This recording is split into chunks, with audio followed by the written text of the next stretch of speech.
For today's discussion, I will use both languages, Indonesian and also English. Please Bapak dan Ibu dari negara-negara sahabat untuk nanti menggunakan interpreter. Alright, so let me start with Pak Raden. Yeah, as a follow-up Pak, to what Pak Airlangga already mentioned in the speech before. So Pak, ada bocoran nggak Pak?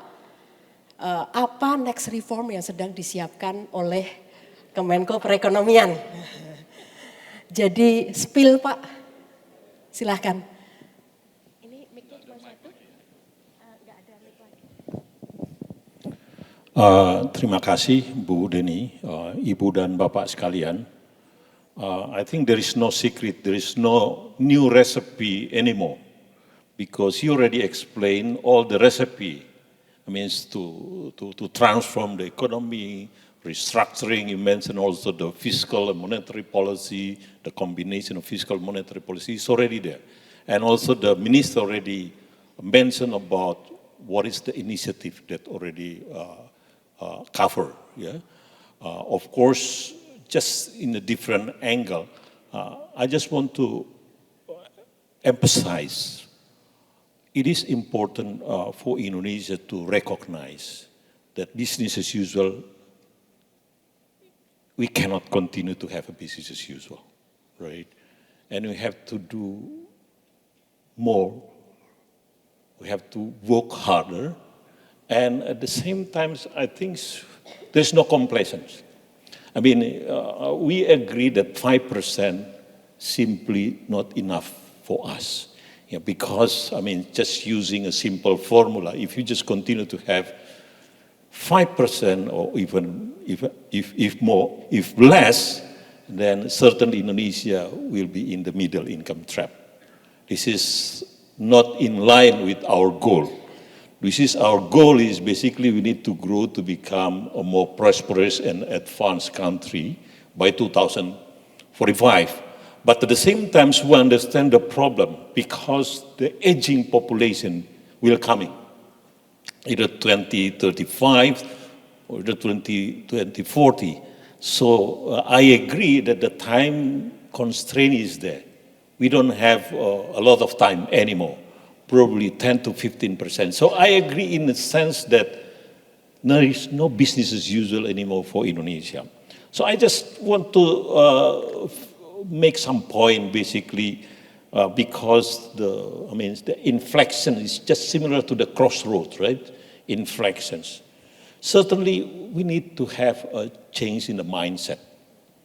I think in our office we talk about the change in the mindset. In a sense, we are not rich. This is one of the change the mindset that's very important for Indonesia. And second, I think we cannot be complacent. Yeah. We need to do everything more efficient and I think more effective. I think you mentioned in your presentation as well. Modernizations and revitalizations of the institution as well as the sector, I think is a must for Indonesia. We cannot continue to have the same institutions. We cannot continue to have the same sector. We cannot continue to have the same engine of growth if Indonesia would like to see the GDP per capita or the income per capita $15,000 or $20,000 per capita. The engine of growth below $5,000 per capita or the engine of growth $2,000 per capita will be different with the engine of growth when we'd like to see to $15,000 per capita or $20,000 per capita. We need to revitalize and modernize all the institutions, also the economy. I think you mentioned clearly about the investment and business climate and coordinating minister already mentioned this was prudent and well-coordinated fiscal and monetary policy, which is Pak Agus will, I think, elaborate these ones. Another one I think that Pak Menko already mentioned is the economic diversifications and increase of the role of the human capital and technology. Yeah, we cannot continue to rely on commodities. I think this is one of the the main point and the main weaknesses in Indonesia, because if we rely on the commodities, I think, as we all know, the volatility of commodities and also the geopolitics will affect the commodities. It's not only affected our economy, but more importantly, if you see over the last 1 year, it has affected our revenue. Government revenue, I think, is very much affected by the volatility of the commodities. And of course, again, the balancing of growth and equity also is very important for Indonesia. Inclusive and expand the middle class. Yeah. Balance global integration and national interest. This is another thing that now every country have their own industrial policy, but we need to balance these ones, right? What is important for Indonesia? What is something that we cannot just, give it to the global standard, for example. And we need to navigate the geopolitical balance. I think this is already very much discussed by the ministers of all of this. Thank you.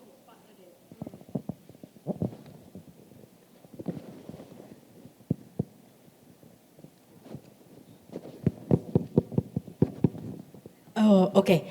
Pak Raden, you mentioned all kind of policies that already prepared or already in the pipeline that coming. So my question is, what are the challenges in coordination and implementation of all of those, policies that already prepared by coordinating minister? Yes, and how to solve the challenges? I think this is, we can learn from the past. How the previous government in the past, why they can coordinate, why not we can coordinate right now. Yeah, in terms of implementation as well. I think we can learn from, the new order experience.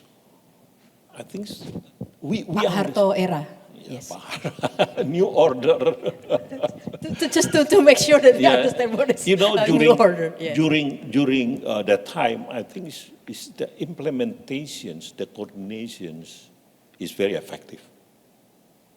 This is why at that time we can grow by 7%. And if you just look at more detail, the total factor productivity is also contribute significantly to the economy. It's quite contrast with the current situation. It's not only current war, I don't mean this year or the previous year, but over the last 20 years, 25 years, is basically, if you look at in terms of total factor productivity, I think we lost it. So I agree in a sense that we need to accumulate capital, but even more important is basically how to allocate the capital more efficiently. Because if you continue to accumulate capital, continue to accumulate saving, it's nothing to consume, right? We need to have a balance between saving, investment, as well as the consumptions. So the productivity, efficiency, effectiveness, I think this is that we can learn from the past. Yeah. This is, I think, that I hope that in the future, our office, of course, together with the other ministers, of course, will continue to improve. But you mentioned about the importance of technology, and AI definitely becomes more significant lately. So, but we also know that AI has potential to disrupt jobs. Yeah. So what is the policy of the coordinating minister? We need to balance, basically. But I think for artificial intelligence, this technology, the knowledge about AI, I think it is foolish for us if we don't follow these ones. We need to understand, we need to follow, and Indonesia also plan to participate in this semiconductor and also artificial intelligence ecosystem. But we understand at the same time the potential of job distractions from the artificial intelligence. So we need to balance these ones. Yes. This is why I think that there is a program right now is not only in coordinating Ministry of Economic Affairs, but also the Ministry of Science and Technology, Higher Education and Technology, and also together with some of the university in Indonesia, that we need to accelerate our capacity in terms of design semiconductor, as well as in terms of also mastering in artificial intelligence for job creation as well. Pak, last question, Pak. We always hear that the government should do here, should do this, should do that, but what the government should not do, Pak? Yes. People say that the one that you should not do, if you can answer that, then you are a wise man. Yes. So, so what the government should not do, Pak? I think the government should not be complacent. I think that's a simple answer to that. Yeah, we need to do more, but Thank you. we shouldn't be complacent with what we already have. 5% is not enough for us. Thank you, Pak. Yeah, thank you, Pak Raden. Please give applause to Pak Raden. Not be complacent. Okay. Now turn to Pak Sofyan Jalil. Pak Sofyan Jalil will give the point of view of business, Pak, because you're the chairman of IBC. And so, Pak, the question here is on the investment problem. Is it truly about the issue of capital or confidence, Pak? I think Which one that is more significant Yeah. right now? I think the short answer is confident, right? Confidence. That is the short answer. Short answer. Yeah. Would you please Problem elaborate on that? is the capital is abundant, especially international market. The capital is abundant. One of our businessman that has a lot of network in international market, he said, if we have a good project with legal certainty, we can bring, and he said, can bring whatever amount of capital is needed, right? But the problem is why capital doesn't come to this country or to a certain country because of lack of confidence, especially on legal certainty. I was trained as a lawyer. There's a very basic tenet among the school of law. It said, everything can be provided by private sector or by whoever, except the private sector especially, except legal certainty. Legal certainty cannot be provided by private sector. The rest, so we come back to very philosophy of role of state. Actually, originally, in the old days, how state to become a good night guard. Good night guard. Okay. Penjaga malam. Yes. Okay. That's the very basic role of the country, of the state, right? Therefore, legal certainty is the most fundamental if you want to attract investment, to attract people to do investment and all those things. Without legal certainty, without, the people cannot predict the risk.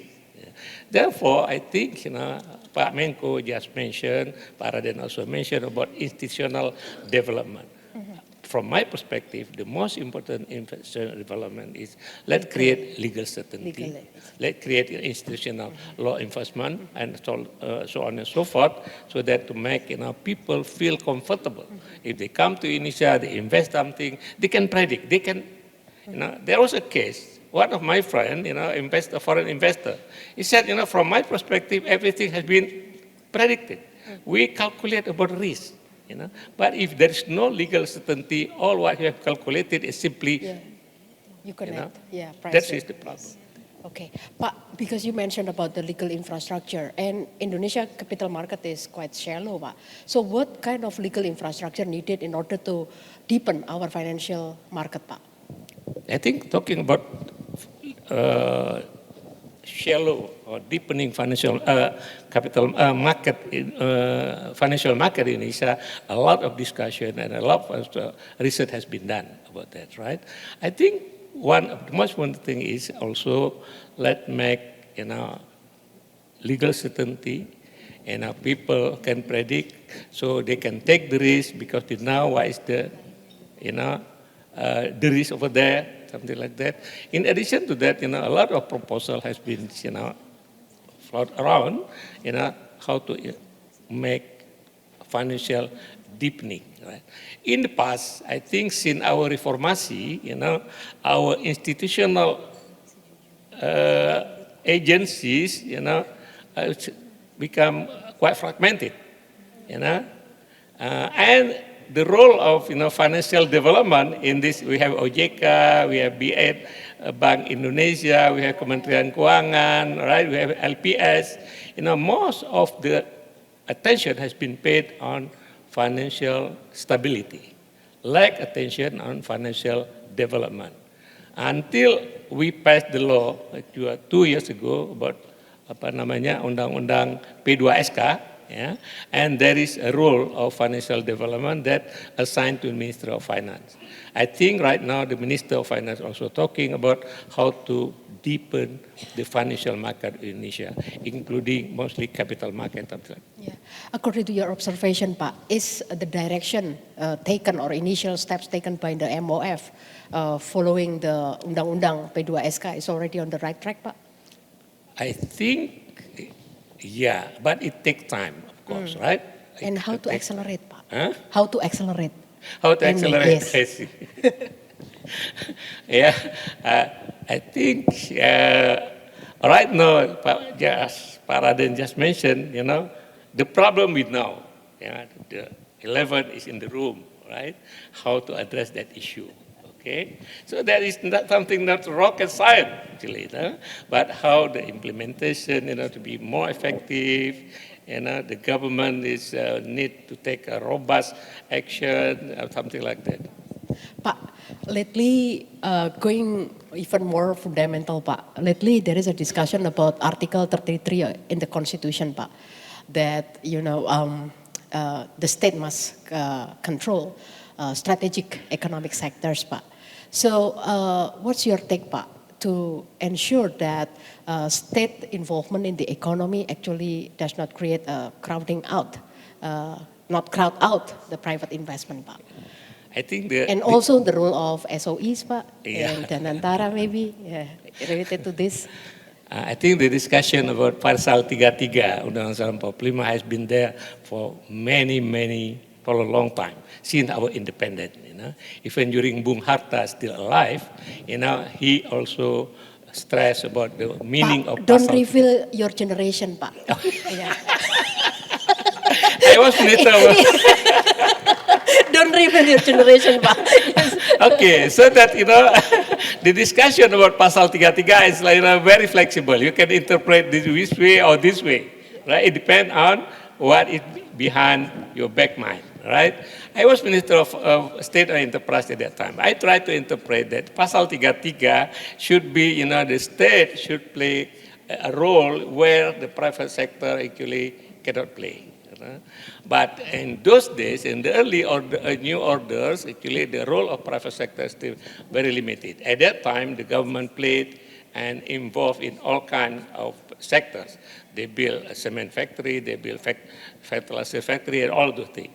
But later on, in the last government of Suharto and the early reformasi, they tried to privatize state or enterprises, right? So I think, we have to find the balance between Pasal 33, bumi, air, and segala yang terkandung yang dikuasai oleh negara. What mean dikuasai? Dikuasai in bahasa, you can interpret, it depends on how you interpret. Yeah. Dikuasai, that means control, own, or also dikuasai, that means regulated. I think the interpretation that Pasal 33 should be interpreted as the government should regulate, should issue regulation, should make legal certainty, so everybody can participate fairly. I believe that if the regulation and fair play take place, it will create competition. Competition will create efficiency and innovation. And the other way around, if there is no certainty, and you prop up the state sectors too much, and there is no discipline or lack of discipline, something like that. Pak, last question, Pak. It's about anti-corruption law, Pak. Because lately we observe that there is a growing concern about the poverty eradication effort because there is a signal that there is a fear growing, Pak, not only from the government or policymaker side, but also on the business. So why is that, Pak? And how to make sure that this one, which is good, will not actually have the negative access to the confidence of the decision makers and also the business, Pak?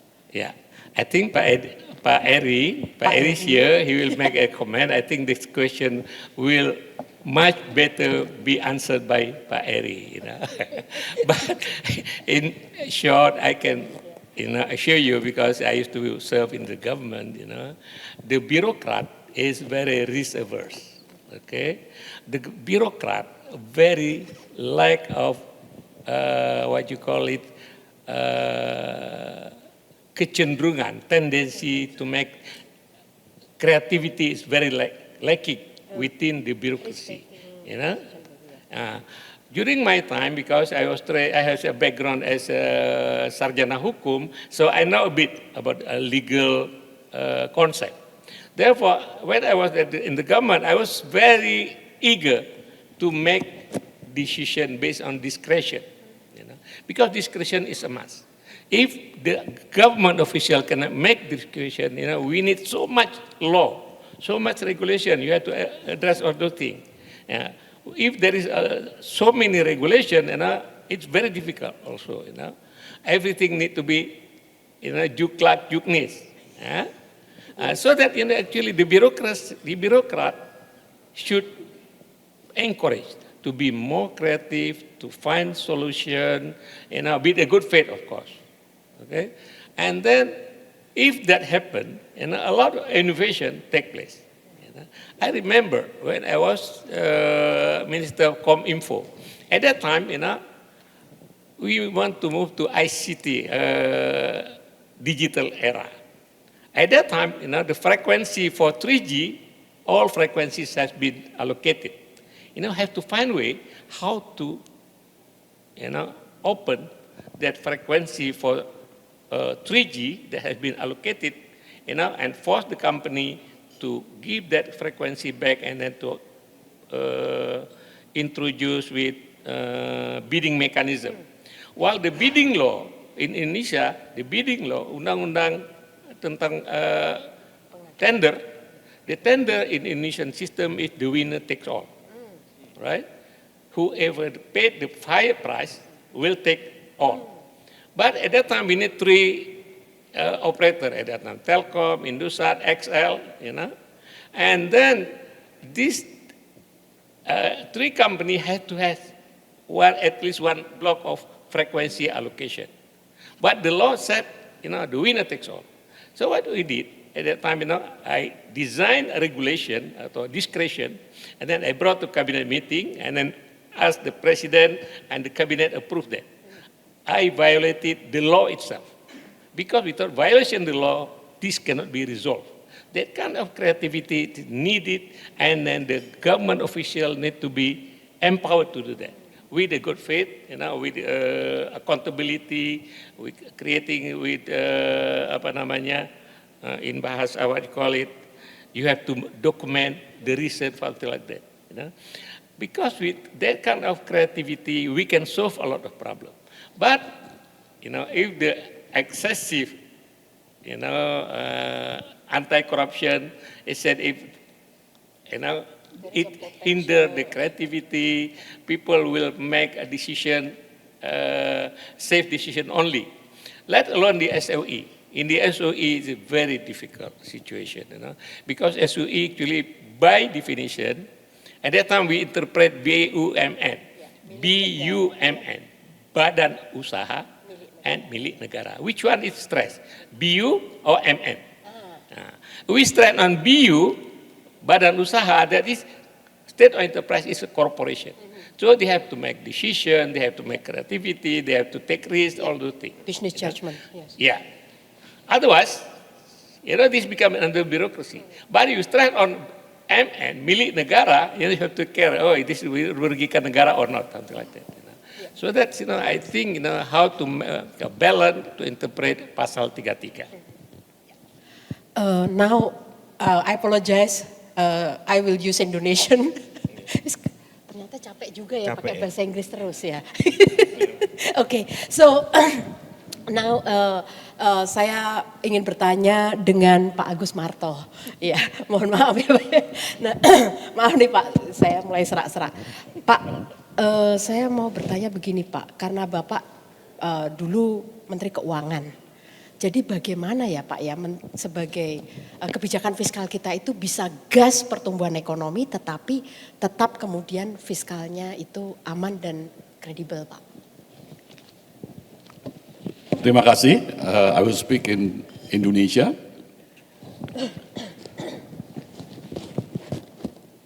Fiskal Indonesia itu sebetulnya masih bisa mendorong pertumbuhan. Tetapi batasannya adalah kredibilitas.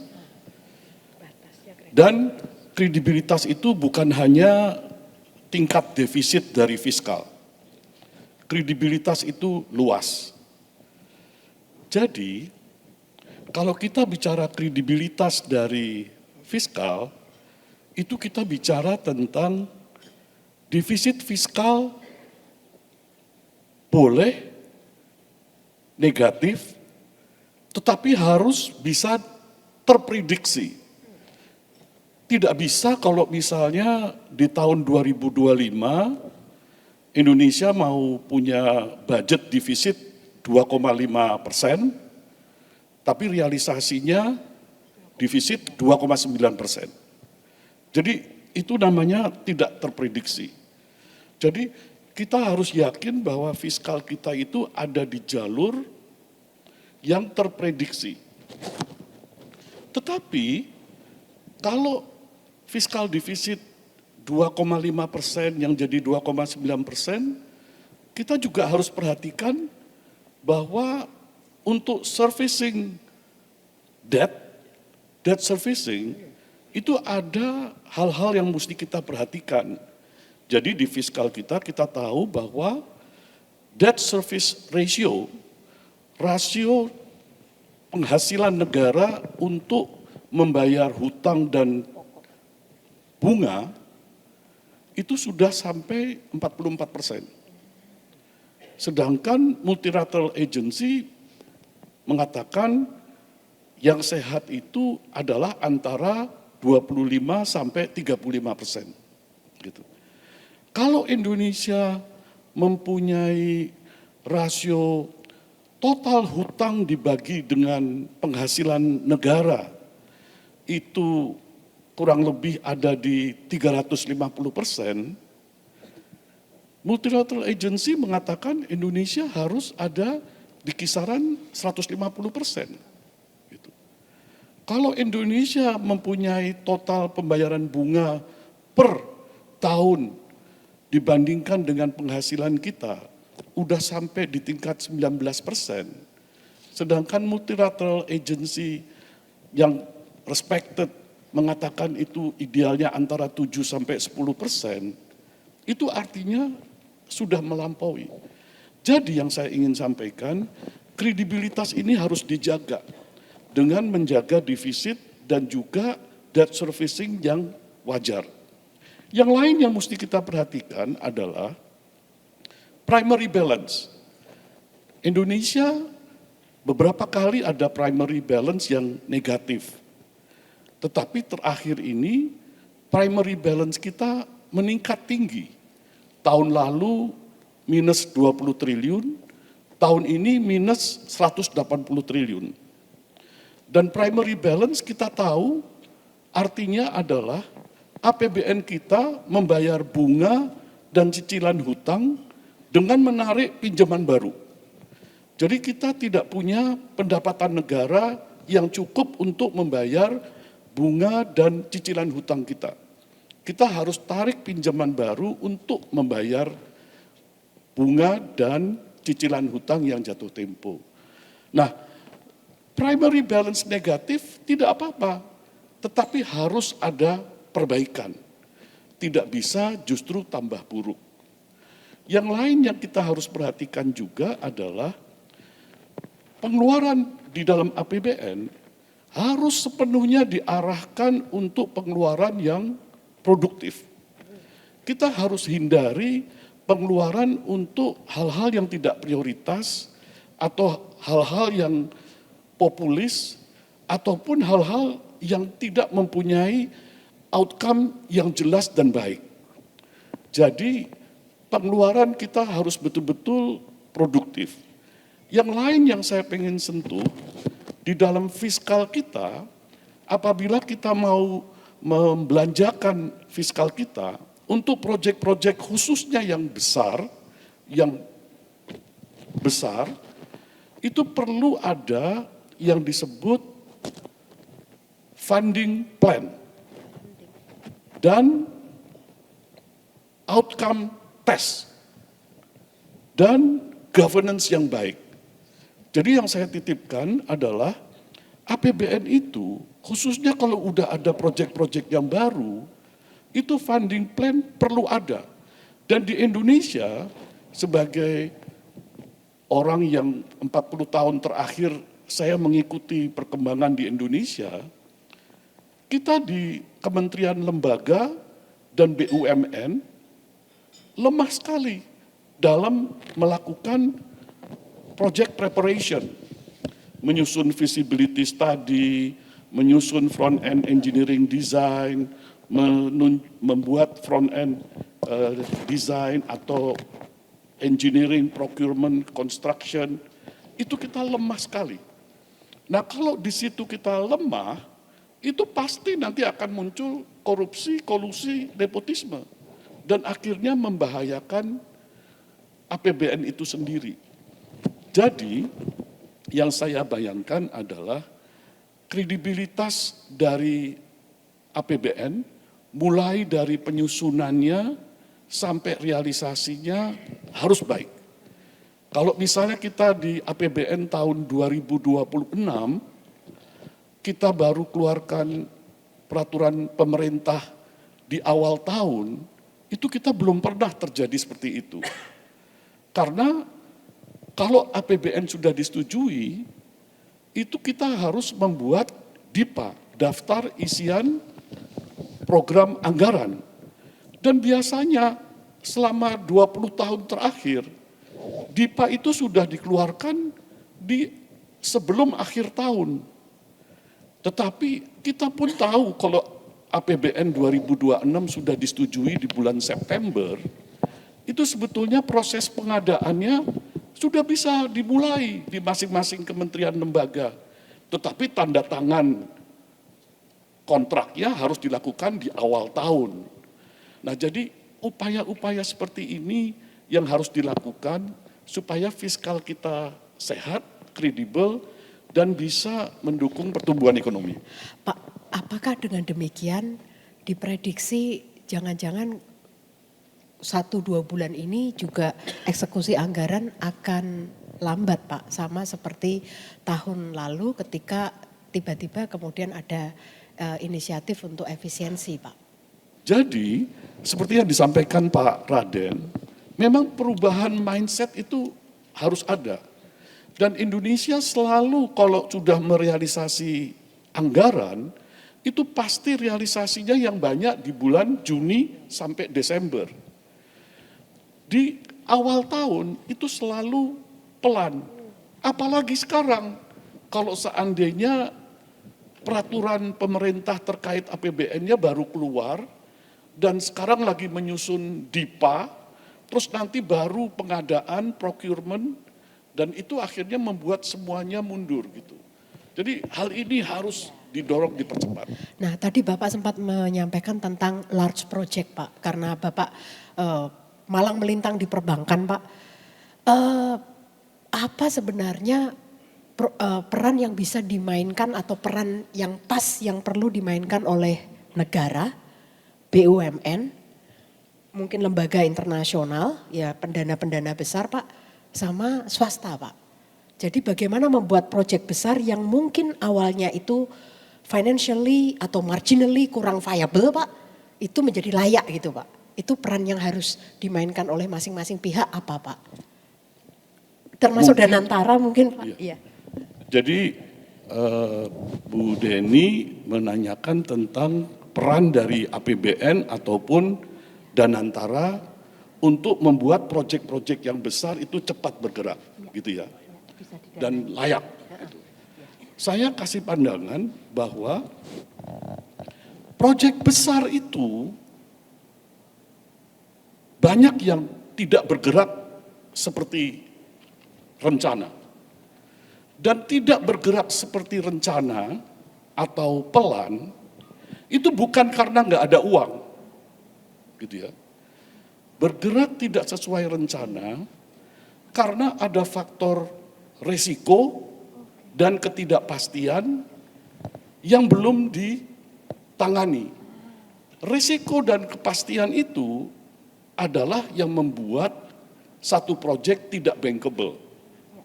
Jadi kalau seandainya APBN atau Danantara mau membiayai suatu proyek, tapi risiko dan ketidakpastiannya masih tinggi, udah pasti itu jadi tidak bankable dan tidak bisa didorong dan akhirnya menghabiskan waktu. Oleh karena itu, kalau mau proyek itu digerakkan dengan cepat, itu ada beberapa yang perlu diperhatikan. Yang pertama adalah readiness harus lebih baik. Jadi harus persiapannya, preparationnya harus disiapkan. Yang kedua, biasanya kalau di Indonesia masalah izin belum dapat atau masalah lahan belum dibebaskan. Gitu. Atau kalau di Indonesia yang lain adalah demand risk, risiko permintaan. Mau bikin proyek besar, tapi trafficnya berapa penumpang yang akan lewat, yang naik kereta api berapa banyak, itu pun belum ada. Jadi kan risiko gitu. Terus kemudian di Indonesia yang khas, struktur hukumnya tidak jelas atau tidak sesuai best practice. Kalau kamu mau bikin public-private partnership atau BOT, itu strukturnya, hukumnya harus baik dan best practice. Nggak bisa kita modifikasi dan akhirnya tidak bisa diterima oleh investors gitu. Yang lain adalah kepastian pembayaran. Proyek ada jalan tapi kepastian pembayaran nggak ada gitu. Saya mau titip misalnya untuk APBN atau untuk Danantara. APBN dan Danantara kalau membiayai proyek besar, menurut saya, harusnya mereka lebih menjadi katalis untuk mengurangi resiko atau de-risk atau menjalankan project preparation. Jadi, Danantara maupun pemerintah, jangan ambil alih porsinya swasta. Tapi dia harus jadi katalis yang membuat de-risking dan juga preparation sehingga nanti pemodal besar akan bisa masuk. Tetapi jangan sampai pemerintah ataupun Danantara mengambil alih porsi swasta gitu. Jadi kalau kita bilang Danantara dan pemerintah lebih harus jadi katalis untuk de-risking atau project preparation, misalnya mereka yang membuat feasibility study, bikin front-end engineering design, EPC gitu. Kalau pemerintah untuk bisa mendukung, mungkin mereka mempersiapkan viability gap fund. Kalau proyeknya kurang visible, nanti didukung sama pemerintah dengan viability gap fund. Atau ada availability payment. Kalau untuk proyek-proyek yang betul-betul penting, kalau kurang sehat, sebagian dibiayai oleh APBN. Sehingga nanti swasta sudah tinggal masuk gitu. Tetapi pemerintah dan Danantara juga bisa menjalankan fungsi risk sharing yang cap, yang ada batasannya. Jangan risk sharing yang unlimited, itu jadi risiko negara. Atau guarantee yang juga cap. Nah, hal-hal ini bisa membuat APBN dan Danantara fokus kepada katalis untuk de-risking dan project preparation, dan akhirnya modal besar akan masuk. Dan swasta juga hidup. Gitu. Jadi mungkin itu yang saya mau sampaikan. Wow, Pak ini 24 SKS ya Pak Fit ya kayak. Ini pakar semua ini luar biasa. Karena tadi sebenarnya disampaikan oleh Pak Agus itu mengiko apa yang disampaikan oleh Pak Sofyan. Itu not about money, tapi tentang certainty. Terus tadi juga disebutkan tentang lahan. Pak Sofyan mungkin ada teks tentang ini Pak. Sebelum nanti saya mau tanya lagi sama Pak Agus yaitu terkait dengan sekarang dulu perannya Pak Agus sebagai Gubernur Bank Sentral. Ya, mungkin Pak Sofyan ada take dulu Pak tentang ini soalnya bau-bau hukum, satunya lagi bau-bau tanah Pak. Iya Pak. Jadi memang masalah tanah di Indonesia ini orang mengatakan liat, ya tanah itu liat. Tanah ya. liat, siap. Oleh sebab itu pemerintah itu terus berupaya harus ya turun tangan untuk menyelesaikan masalah ini. Berhasil kita bikin jalan tol ya. Jalan tol dulu itu sulit sekali dibikin karena masalah tanah ya, pembebasan tanah. Di pemerintah waktu periode yang lalu membuat Elman. Ya, Elman. Uang untuk pembebasan tanah diserahkan kepada Elman, kemudian Elman yang membebaskan tanah. Elman itu sebagai BLU lebih fleksibel. Ya kan? Kemudian tugas pembebasan tanah untuk kepentingan proyek pemerintah diserahkan kepada ATR BPN. ATR BPN dia regulator, dia tahu benar dan dia bisa cetek risk, ya kan? Sehingga proyek-proyek besar infrastruktur waktu itu bisa teratasi karena persoalan tanahnya lebih clear and clean.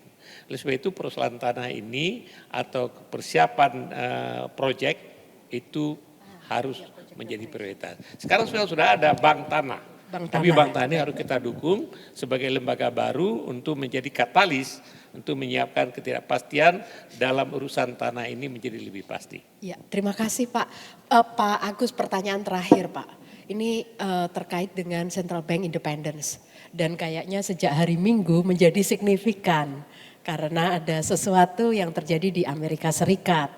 Nah, Pak, saya mau tanya, jadi ketika sekarang ini Pak, dalam kalau tidak salah 2 kuartal terakhir, FDI inflow kita itu kalah dengan portfolio outflow Pak. Jadi financial account kita itu defisit Pak, rupiah tertekan. Nah selain itu kan anggaran juga budget kita defisit Pak. Nah bagaimana Pak Bank Indonesia bisa kemudian tetap secara kredibel itu adalah menjaga stabilitas rupiah Pak dalam hal ini. Karena fiskal kita juga tahu di neraca Bank Indonesia juga banyak government bonds. Demikian Pak. Kita memang membaca data. Neraca pembayaran Indonesia atau balance of payment itu tahun 2024 transaksi finansialnya masih plus 17 miliar dolar. 1 tahun 17 miliar dolar positif. Tahun 2025 ini sampai dengan September 9 bulan itu sudah minus 12 miliar dolar. Jadi yang tadinya plus berubah jadi minus 12 miliar dolar. Dan kita tahu penyebabnya 2. Yang pertama, portfolio investment, investasi dari asing ke surat berharga negara atau kepada saham, itu mereka turunkan. Saya ingat pada saat saya masih di Bank Indonesia 2018, jumlah surat berharga negara yang dipegang sama investor asing dibandingkan dengan total surat berharga negara itu 41%, yang tertinggi saat itu.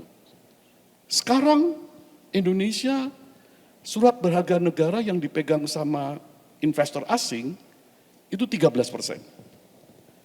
Jadi kalau 41% turun menjadi 13%, itu adalah suatu isu yang harus diadres. Gak bisa kita kemudian hanya mengatakan bahwa, oh kita sudah punya kekuatan sehingga surat berharga negara ini sekarang dimiliki oleh domestik. Gak bisa.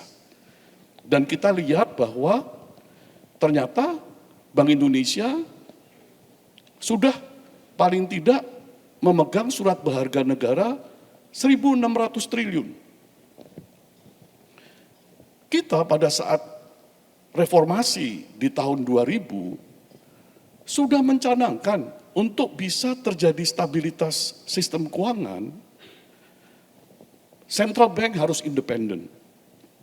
Dan independen itu dia juga tidak boleh membiayai fiskal.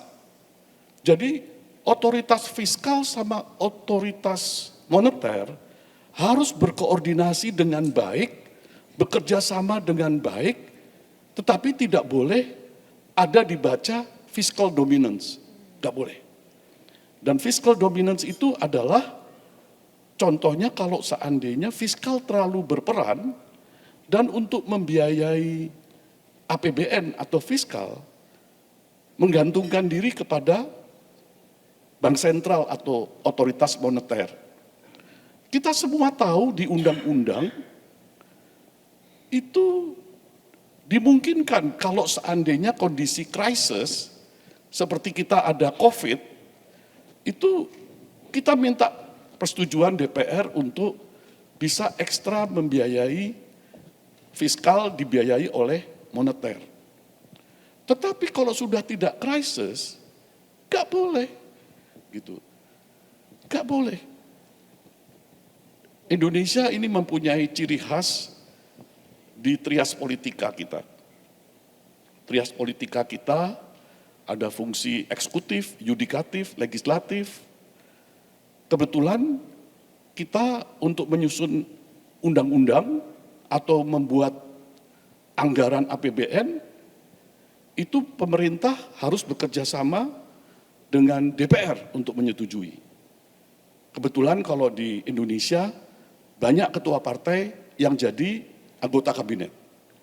Jadi proses yang mungkin harus dipertimbangkan dengan sangat hati-hati dan perlu ada diskusi publik yang panjang, mungkin menjadi ringkas.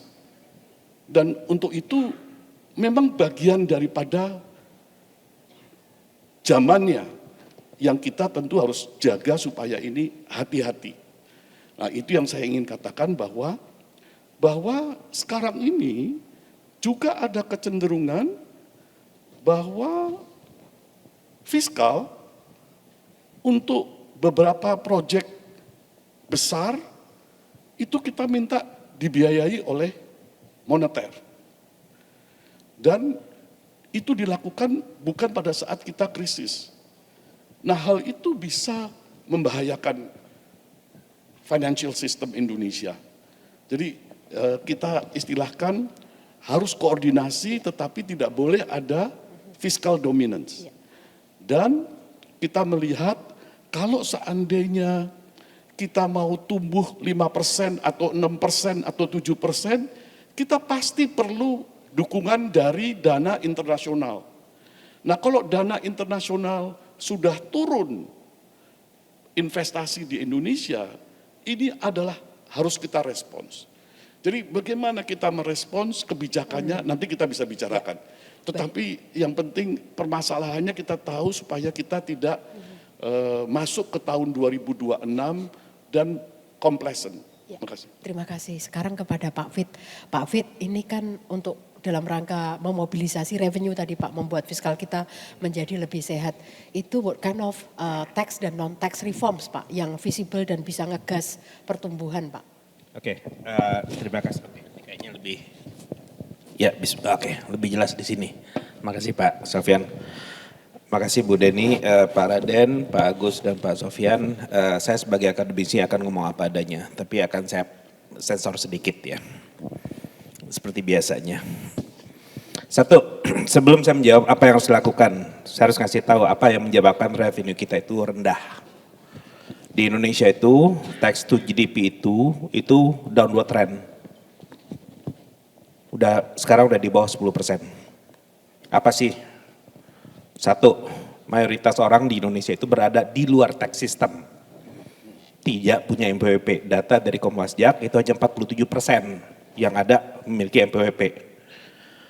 Beda di luar negeri, identitas NPWP seperti SSN di Amerika itu adalah identitas penting.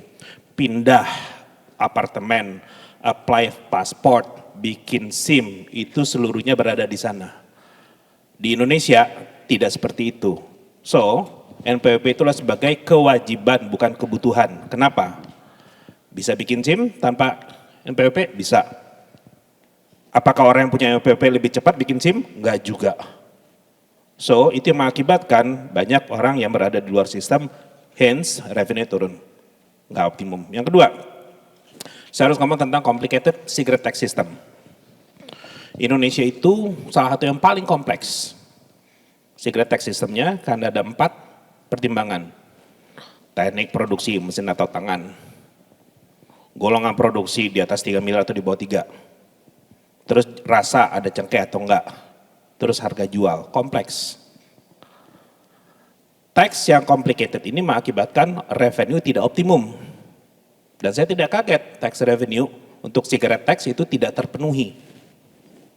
Saya sudah sampaikan dulu, langsung ke Pak Luhut juga dengan beberapa pemerintah, pejabat tinggi. Dan sekarang juga tidak tercapai.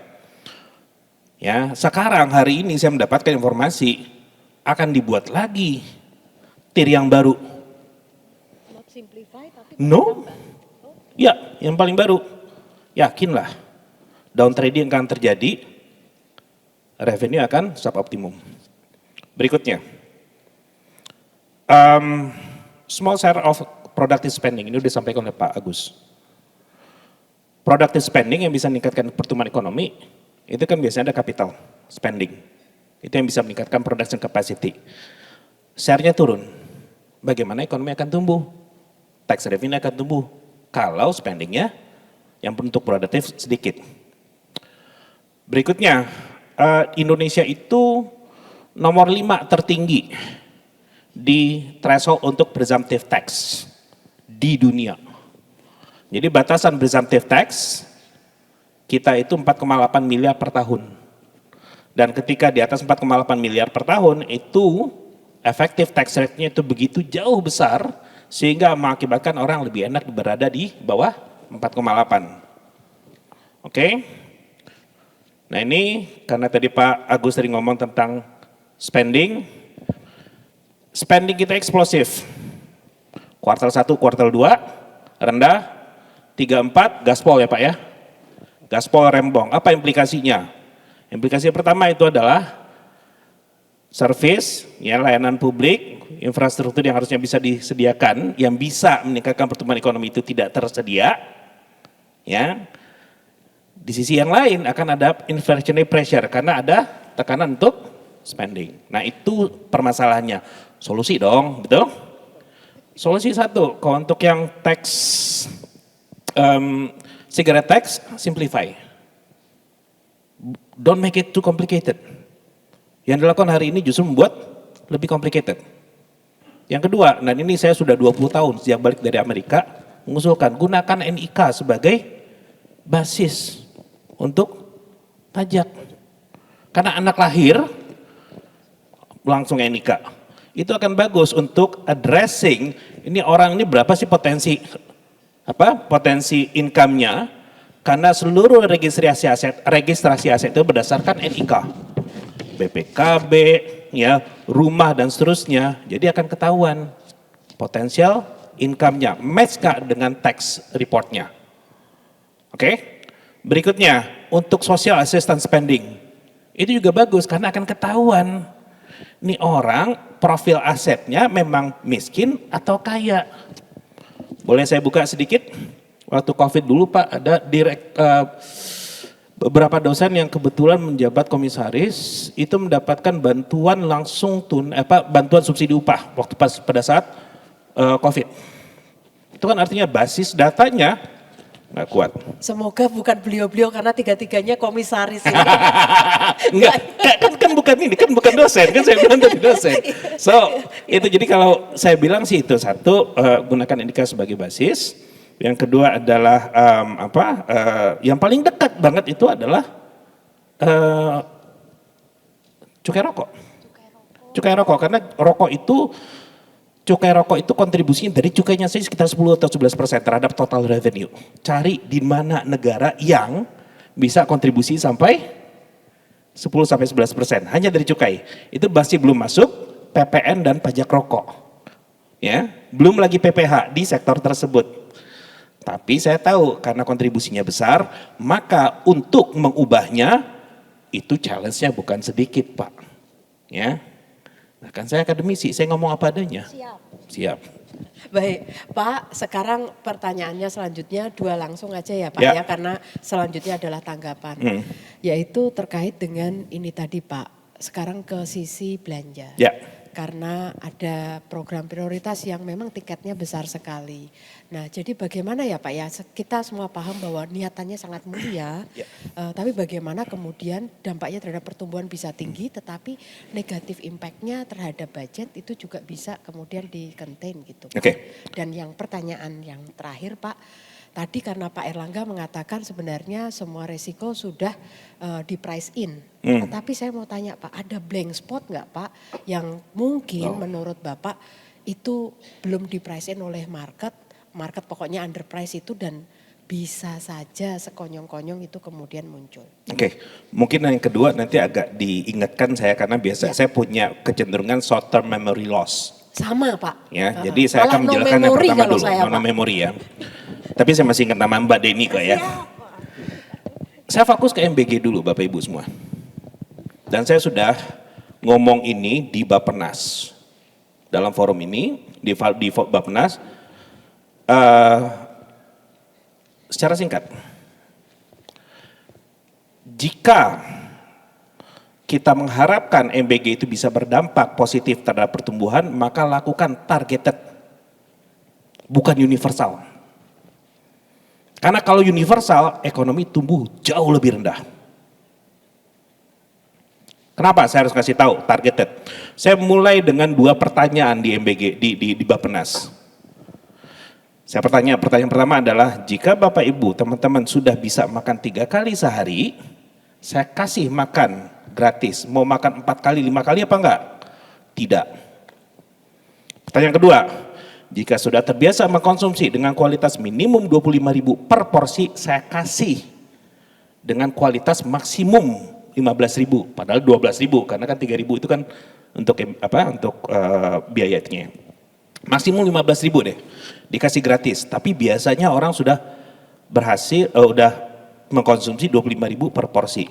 Mayoritas mereka menganggap saya nggak mau makan yang kualitasnya di bawah 15.000 ketika saya sudah terbiasa makan di atas itu 25.000. Nah, berangkat dari sana kalau kita sediakan ke seluruh orang, itu artinya barang sudah tersedia tapi tidak dikonsumsi.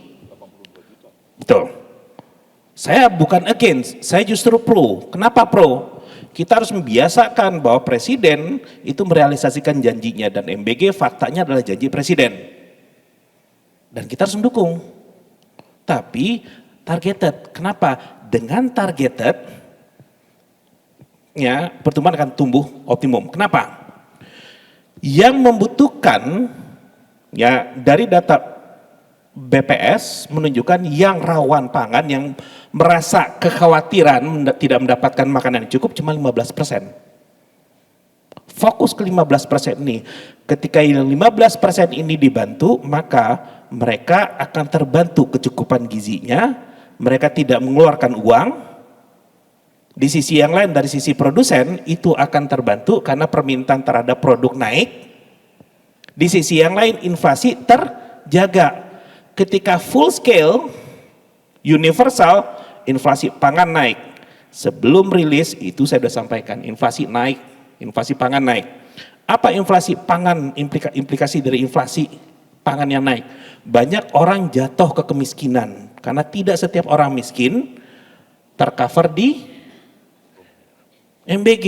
Implikasinya adalah pemerintah harus menyalurkan BLT, akan mengurangi spending untuk yang lain. Apalagi saya tanyakan di siapa yang ada nggak usaha yang bisa ada jaminan 3.000 dikali 15.000 per hari 45 juta satu bulan, ya 1 M? Nggak ada.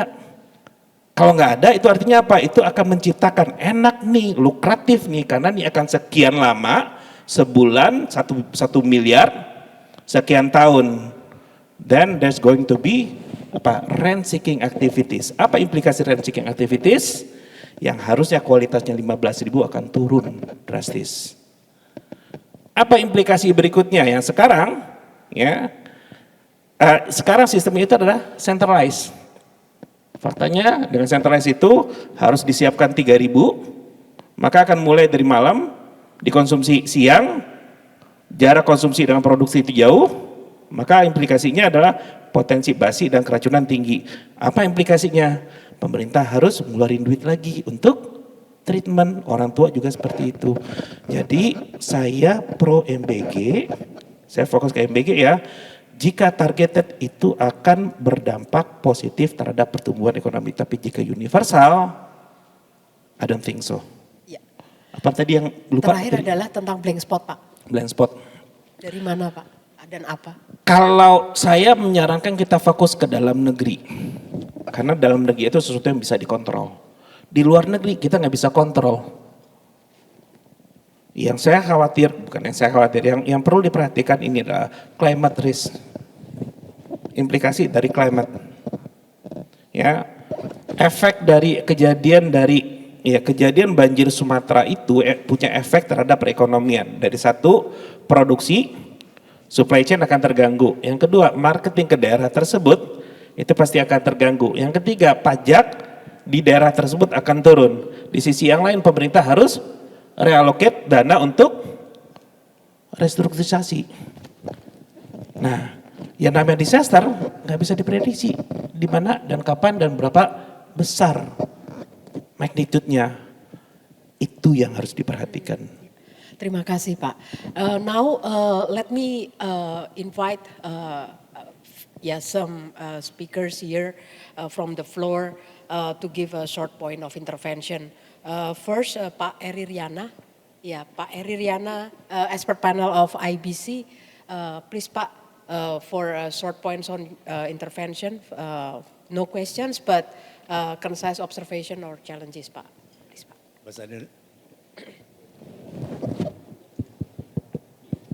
Bahasa Indonesia aja ya. Ya, Pak, silahkan, Pak. Itu apa yang disampaikan Mbak Deni tadi betul. Pasal 2, pasal 3 Undang-Undang Anti Korupsi Indonesia itu menimbulkan multi interpretasi. Itu yang pertama.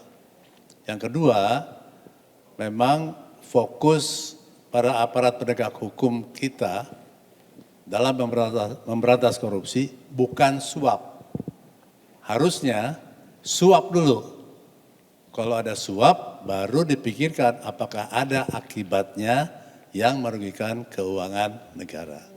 Kalau tidak, suapnya sendiri sudah merupakan tindak pidana korupsi. Nah, kita dicari kerugian negaranya dulu dengan perhitungan yang penuh dengan asumsi dan prediksi, kemudian tanpa suap pun dia dihukum. Nah, ini yang mengakibatkan indecisiveness para birokrat dan juga BUMN, dan pada gilirannya akan juga merembet ke swasta. Dan ini akan mengganggu apa yang disampaikan Pak Willy dan Bu Deni tadi, certainty, capacity, and capital. Capital, capacity, oke. Tapi tanpa certainty, saya kira akan berat. Terima kasih. Terima kasih Pak Eri, terima kasih. Thank you Pak, that's a very strong observation and suggestion Pak. Pasal 2 dan pasal 3 Undang-Undang Tipikor. Satu lagi Bu, Ya. I strongly recommend IBC to suggest to the government to issue Perpu, Pak. Perpu is government regulations in lieu of law, to stress that to fight against corruption should be focused on bribery. Terima kasih. That's the homework for Pak Sofyan Jalil. Yeah. Thank you, Pak Eri. And then next to Pak Ian Betts, the chairman of Pritcham Indonesia. Please, Pak, your points. Thank you very much, Ibu Den. It's a great pleasure to be with you and the entire IBC community here this afternoon. I think the private sector and the business community that I represent here with the British Chamber very much applauds the great success that we've had over the last few years in fiscal discipline. And if you'd asked the private sector a year ago, would we be achieving the self-sufficiency in diesel and food security that we've achieved in 1 year under President Prabowo, no one would have believed that we would have achieved this. And I think that's something to the credit of the government. But to achieve the growth that we're speaking about, to achieve anything like 8%, to achieve the more than 5% that Pak Raden has stated that we do need to achieve, the private sector, Chambers of Commerce, believes that there does need to be greater openness in policy, more policy openness from the government, more discussion, and also a greater focus on policy discussions with regard to, for example, the most recent problem has been the export proceeds retention, which has caused a great deal of disruption in the banking sector and also for natural resource commodities. So more discussion on that, more openness would certainly help the private sector to de-risk itself with that greater governance and possibly also less of a focus on consumer and services and greater promotion for manufacturing. And that will only come with a greater ease of doing business here and the opening up of the manufacturing sector, free of some of the import quotas and production restrictions that that sector is now faced with. Thank you very much. Thank you, Pak Ian. Later, I will invite Pak Raden after to respond on that because there is an issue of stakeholder communication, Pak. And then next, I would like to invite Ibu Sunito Luko, Head of European Investment Bank in Southeast Asia and Pacific. Well, thank you, Ibu, and thank you very much, the panelists, very interesting insights. Well, what I can say from the perspective of a multilateral institutions, I couldn't agree more about what you mentioned, is that we need a robust policy certainty. I mean, we will not be able, investors and MDBs such as EIB will need stable and transparent and predictable framework in order for us to advance turn the ambition of Indonesia into real investment. And what you discuss also is what we talk about, institutional quality that is really important for us to be able to translate, one of the biggest drivers for projects and investment and bankability of investment. Well, what you mentioned as well is you need to have a plan, a financing plan, which is something that we don't see here. What I've seen over the years and what you mentioned also is it's a question about you act and then we decide. So what is happening is from a multilateral institution, what you said, for us to be able to invest in long-term projects, we need preparedness of the projects. We need, feasibility studies. We need technical design. We need environmental and social assessment. All this is needed before we look into the projects. And what is also lacking here is the lack of diversification of the lenders. There is this tendency of looking what we have done, what Indonesia has been taking, investment from X and Y and Z for 20, 30 years because this is what we've been doing.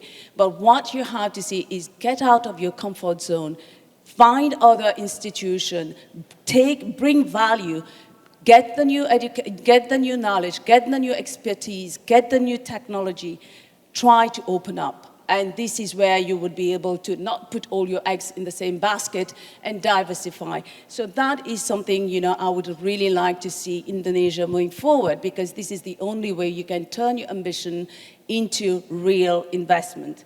So other point you were mentioning as well is the risk sharing. Yes, indeed. You were mentioning that Bank of Indonesia is funding critical infrastructure. That is not the role of the local or domestic bank. You need to tap into the financial institution outside. They not only bring, money. Money is not a problem in Indonesia. We all know about this. You're flooded with, interest. What is missing is really bankability, and how do you make it work? So with that, I would expect that, going forward, there's a planning. There is probably, decentralized, because, I've seen here, you prepare a project, you leave it there to the market to decide who comes in, and then in the end, we talk about transparency, we talk about certainty, we talk about everything. You do a long way of project development, preparation, and all this. When you arrive at the end of it, you go back 5 steps backwards. So you start from scratch. So I hope with all this we'll be able to move in a direction. But what is really positive is that Indonesia has a lot of potential. Ambition is not of a shortage, but it's just we need to all need join forces to achieve the ambition of Indonesia. Thank you. Thank you so much, Ibu Sunito.